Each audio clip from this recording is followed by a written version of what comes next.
നമസ്കാരം. രാജ്യവ്യാപകമായി 23 ലക്ഷം വിദ്യാർത്ഥികൾ എഴുതിയ നീറ്റ് പരീക്ഷയുടെ ചോദ്യപേപ്പർ ഭംഗിയായി ചോർന്ന് 5-10 ലക്ഷം രൂപയ്ക്ക് രാജ്യവ്യാപകമായി വിറ്റഴിക്കുന്ന വലിയൊരു കോക്കസ് തന്നെ പ്രവർത്തിക്കുന്നുവെന്ന് തെളിഞ്ഞു വരികയാണ്. അതിൽ BJPയുടെ നേതാക്കളടക്കം പങ്കാളികളാണ് എന്നുള്ളത് വളരെ ദുഃഖിപ്പിക്കുകയാണ്.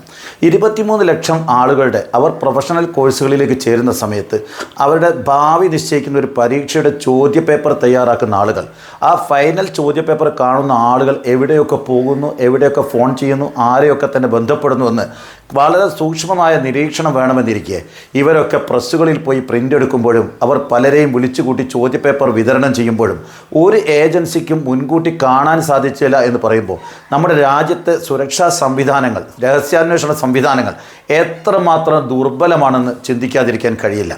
അത്രമാത്രം ദുർബലമായിരിക്കും. നമ്മുടെ വിദ്യാർത്ഥികളുടെ ഭാവിയാണ് നശിച്ചിരിക്കുന്നത്. 8-10 വർഷം വരെ നിരന്തരമായി പരീക്ഷ എഴുതി ഇത്തവണത്തെ പരീക്ഷയിൽ ജയിക്കുമെന്ന് പ്രതീക്ഷിച്ച് നിൽക്കുന്ന ആളുകൾ ഇത്തവണത്തെ ചോദ്യപേപ്പർ റദ്ദാക്കിയതോടുകൂടി എല്ലാം നഷ്ടപ്പെട്ട അവസ്ഥയിലാണ് അവരും നിൽക്കുന്നത്. പല വിദ്യാർത്ഥികളും ഇത്ര കാലം വലിയ മാനസികമായ പിരിമുറുക്കം കഴിഞ്ഞ് പരീക്ഷ എഴുതി സ്വാതന്ത്ര്യം ലഭിച്ചതുപോലെ ഇരിക്കുന്ന സമയത്താണ് ആ ചോദ്യപേപ്പർ വീണ്ടും റദ്ദാക്കേണ്ട സാഹചര്യം വന്നിരിക്കുന്നത്. അവരിനി വീണ്ടും പരീക്ഷയ്ക്ക് തയ്യാറെടുക്കണം. അവരൊക്കെ തന്നെ മുറികൾക്ക് വാടക കൊടുത്ത് കോച്ചിങ് സെൻ്ററുകളിലേക്ക് വീണ്ടും പോവുകയാണ്. അത്രമാത്രം വിദ്യാർത്ഥികളെ കഷ്ടപ്പെടുത്തിയിട്ടും ഈ രാജ്യത്തെ BJPയുടെ ഗവൺമെൻറ് ഈ രാജ്യത്തെ വിദ്യാർത്ഥികളോടൊരു പരസ്യമായ മാപ്പ് പറയാനോ, ഇന്ത്യയുടെ വിദ്യാഭ്യാസ മന്ത്രി ധർമ്മേന്ദ്ര പ്രധാൻ ആ സ്ഥാനം രാജിവെച്ചുകൊണ്ട് ഒരു മാതൃക കാണിക്കാൻ, ഒരു ധാർമ്മികമായ ഉത്തരവാദിത്തം ഏറ്റെടുക്കാൻ പോലും തയ്യാറാവാതെ എന്തുമാത്രം ഉത്തരവാദിത്ത രാഹിത്യത്തോടു കൂടിയാണ് പെരുമാറുന്നത്.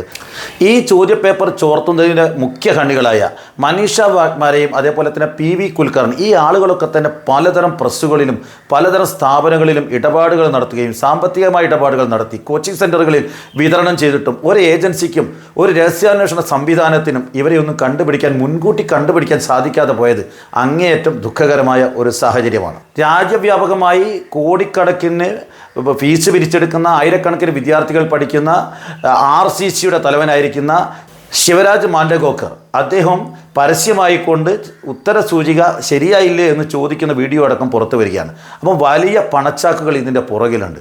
അതേപോലെ BJPയുടെ സജീവ പ്രവർത്തകരും അതിൻ്റെ മുഖ്യമായ ചുമതലക്കാരുമായിരിക്കുന്ന ദിനേശ് ബിൻവാലും അതേപോലെ തന്നെ മൻഗിലാൽ എന്ന് പറയുന്ന 2 സഹോദരർ, അവരുടെ കുടുംബത്തിൽ കഴിഞ്ഞ വർഷം 3 പേർക്ക് നീറ്റ് വളരെ ഭംഗിയായി പരീക്ഷ പാസ്സായി ഗവൺമെൻറ് മെഡിക്കൽ കോളേജിൽ പ്രവേശനം ലഭിച്ചു. അപ്പോൾ എത്രയോ വർഷമായി തുടരുന്ന ഒരു ഏർപ്പാടാണ്. അപ്പോൾ CBI അന്വേഷണം നടക്കുന്നു. അതൊക്കെ തന്നെ BJPയുടെ നേതാക്കളുടെ പടിവാതിൽക്കൽ എത്തുന്ന സമയത്ത് അത് അവസാനിക്കും. അതുകൊണ്ട് കുറച്ചുകൂടെ ഗൗരവമായി ഈ രാജ്യത്തെ കോടതികൾ ഇടപെട്ടാൽ എന്തെങ്കിലും ഇതിനൊക്കെ തന്നെ ഒരു പരിഹാരം ഉണ്ടാവുമെന്ന് വിശ്വസിക്കുന്ന ആളാണ്. ഇതൊക്കെ തന്നെ കണ്ണിൽ പൊടിയിടാനുള്ള അന്വേഷണമാണ്. വീണ്ടും ജൂണിൽ പരീക്ഷ നടത്തും. വിദ്യാർത്ഥികൾ കഷ്ടപ്പെട്ട് പരീക്ഷ എഴുതും. നേരത്തെ കിട്ടുമെന്ന് കരുതിയിരുന്ന പലരും പുറത്താവും, കിട്ടാത്ത പലരും ഒരുപക്ഷെ ഉള്ളിൽ കയറാം. ഏതായാലും ഇതൊക്കെ സങ്കടകരമായ ഒരു സാഹചര്യമാണ്.